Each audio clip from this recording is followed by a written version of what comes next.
ساحل شب، 8واں اور آخری انشا، بارسلونا ایک جھلک، انشے سفرنامہ، ویلیو ورسٹی، شارق علی۔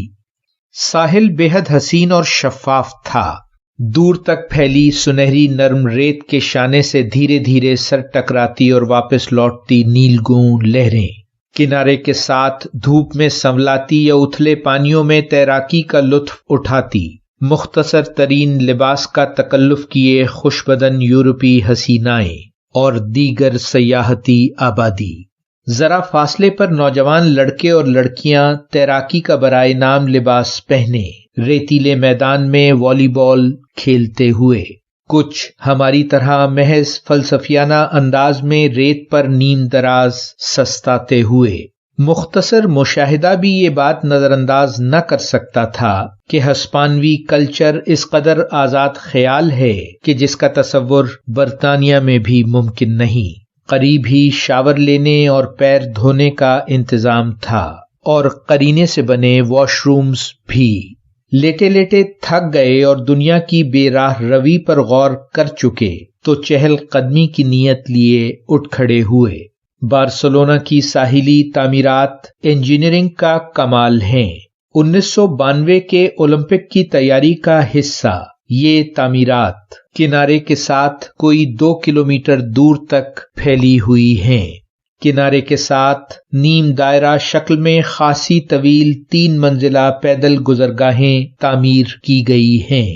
ہم ساحل سمندر کی ریت سے کچھ ہی اونچی تعمیر کی گئی پہلی منزل کی پیدل گزرگاہ پر چلنے لگے۔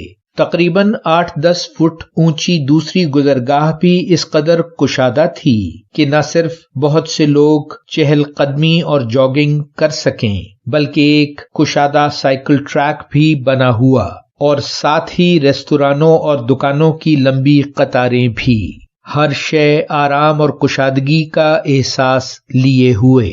تیسری اور سب سے اونچی گزرگاہ اتنی بلند کہ دونوں جانب کے ساحلی میدانوں کو ملاتے ہوئے ایک پل بن کر کشادہ مرینا کے اوپر سے گزرتی ہوئی۔ مرینا جس کے نیلے پانیوں میں سینکڑوں موٹر بوٹس اور لانچیں پارک تھیں، اور ایک جانب سفید لکڑی کے تختوں سے بنی بوٹ کلب کی حسین عمارت تک آتے جاتے موٹر بوٹ اسکوٹر مصروف دکھائی دے رہے تھے۔ پل کے ساتھ چھوٹے قد کے پھلوں سے لدے کھجوروں کے درختوں کی قطاروں سے جھانکتا مرکزی شاہراہ پر چلتا تیز رفتار ٹریفک بھی صاف دکھائی دیتا تھا۔ سارا منظر ایک بے حد کشادہ جیتی جاگتی حسین تصویر لگتا تھا۔ سامنے گہرا نیلا سمندر، ایک جانب مرینا میں پارک سینکڑوں سفید رنگ کی خوبصورت کشتیاں، اور ارد گرد کے خوبصورت ریستورانوں، دکانوں اور گزرگاہوں میں سیاحوں کی چہل پہل، اور دوسری جانب مرکزی شاہراہ پر موجود جدید اور بلند و بالا عمارتوں کا حسین منظر۔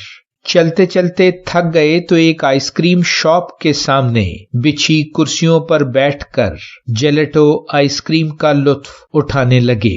مغرب ہوئی تو سورج سمندر سے پیچھے کی سمت ڈھلنے لگا، لیکن غروب آفتاب کے رنگ سمندر کی سطح پر دھیرے دھیرے بکھرتے رہے اور آئس کریم ہماری توجہ کی بے نیازی سے پگھلتی رہی۔ پھر اس سارے منظر کو گزرگاہوں پر لگی خوبصورت روشنیوں کی جھلملاہٹ نے جگمگا دیا۔ دیکھتے ہی دیکھتے پورا واٹر فرنٹ روشنیوں میں نہا گیا۔ ریستورانوں میں شبینہ گہما گہمی انگڑائی لے کر بیدار ہونے لگی۔ ایک بے حد مہنگا سوٹ پہنے فراری سے اترتے ادھیڑ عمر آدمی کو اپنے سے آدھی عمر کی میک اپ زدہ ایسکارٹ کے ہمراہ کیسینو کی سمت جاتے دیکھا تو ایک آہ بھری اور اٹھ کھڑے ہوئے۔ کچھ دور چلے ہوں گے کہ روشنیوں اور موسیقی کے حسن سے آراستہ ریستورانوں کی قطار کے پاس سے گزرے۔ ایک سوٹڈ بوٹڈ دربان نے ہمیں اردو میں اپنے ریستوران میں آنے کی دعوت دے کر حیران کر دیا۔ اس انسیت کو بھلا کیسے ٹالا جا سکتا تھا؟ خوابناک نیلی روشنیوں اور سفید پھولوں سے سجے ریستوران میں سمندر کے نظارے سے آراستہ کھڑکی کے پاس تازہ پھولوں سے سجی خوبصورت ٹیبل پر شائستگی سے رکھی مسلم گرلڈ مچھلی، سیزر سلاد اور دیگر کھانوں اور مشروبات کی دلاویزی میں بارسلونا سے کل صبح رخصت ہو جانے کی اداسی بھی شامل تھی۔ اختتام ویلیو ورسٹی، شارق علی۔